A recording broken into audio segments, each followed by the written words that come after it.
You have to find out a way to benefit the people. You're saying that the subsidies are going to be targeted towards the people, the public. These subsidies are very paltry.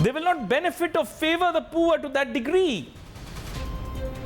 Just restricting it to the Benazir income support program or Asas program is not going to help the common people of Pakistan. These common people of Pakistan, they're traveling on buses and rickshaws. They need fuel. Our economy is highly reliant on imports. If we go after the true value of the dollar, we are eventually going to be the losers on the other end. The common people are going to be the losers.